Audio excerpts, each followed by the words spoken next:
Hi everyone, welcome to my channel.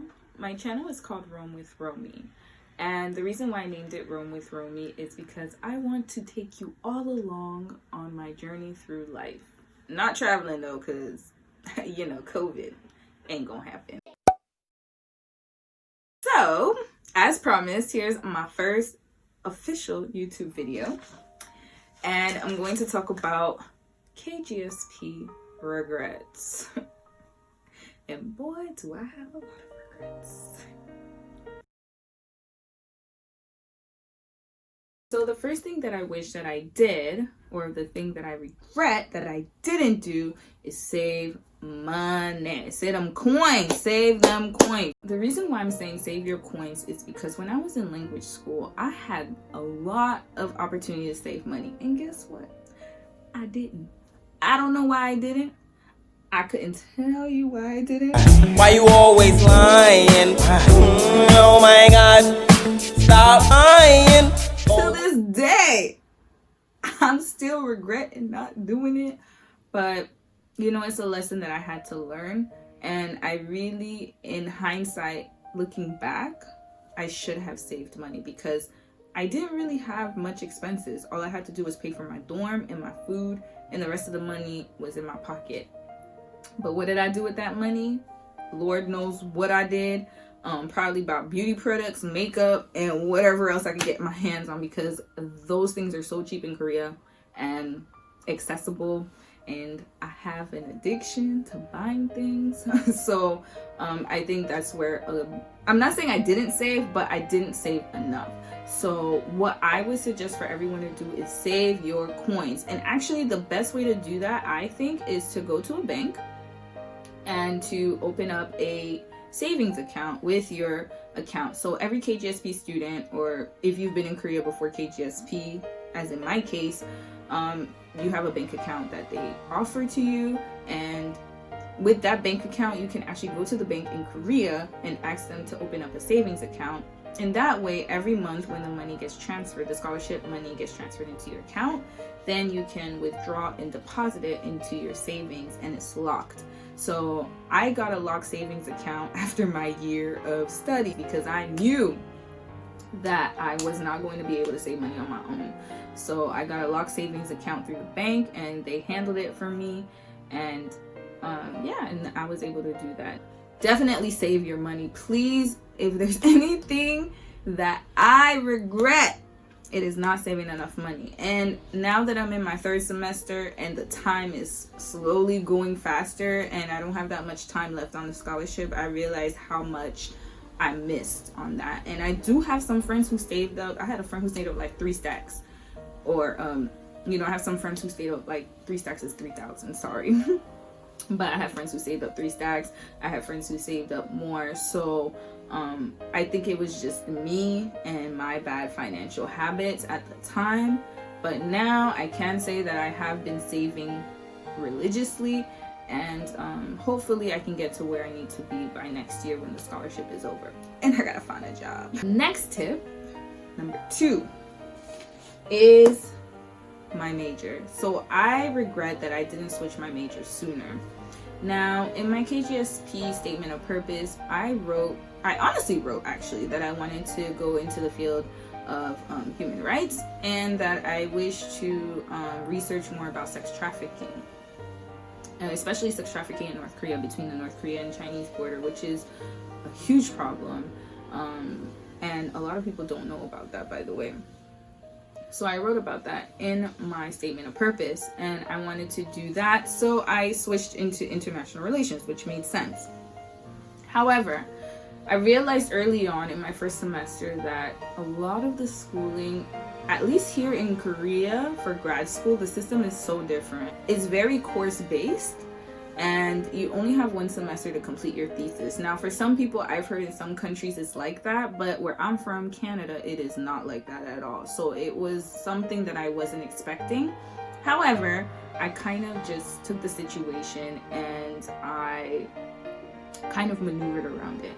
Now, the thing is that in my courses, I realized that it was very heavily theory-based, and I already did a lot of theory in my undergrad in political science. So most of the terms that the professors were going over, I had already been exposed to them and I already knew them. I even had some of the books already. So for me, it was kind of a repeat, and I felt that I wasn't challenged enough, if that makes any sense. Like, yeah, I did learn new things a little bit in some aspects, but in a lot of ways I felt like I wasn't challenged enough.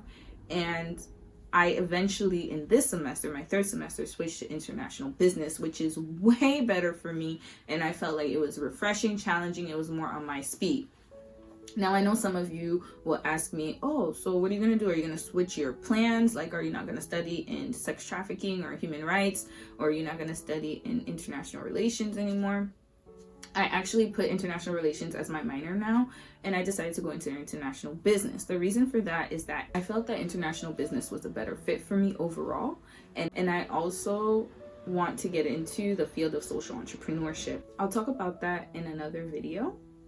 But for now, what I will say though is that I regret not switching sooner, because I felt that once I switched, I was able to be more creative and it challenged me more. I really felt like I made the right decision. So if you wrote on your statement of purpose one major and you want to switch, definitely check with your department, because in my department it was possible. I don't know about yours because every school is different. However, I will say that I regret not switching sooner. So my tip to you all would be, before applying, just make sure that you really want to get into this field, and also research other students and see what other students' experiences have been in the program that you have applied to. That way you can gain kind of some insight on it and see if that's the field that you want to get into while you're in grad school in Korea. Next, so the third regret, my third regret is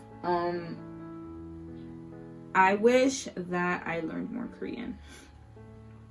I know it's crazy, right? Because with the scholarship, you get 1 year of Korean language school. However, they don't tell you this, but that language school is only theory, grammar, that's it, just to pass a TOEIC exam.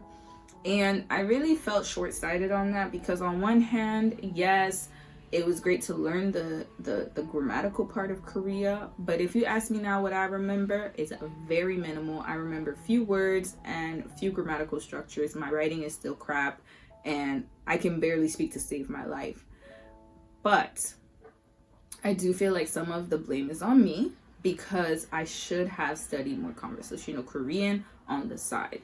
So the thing is that right now I'm trying to get back into learning Korean, because I do have to learn it eventually because of my relationship, but also just for future, to have good correspondences while living here, because I do plan on staying here for another 2 years.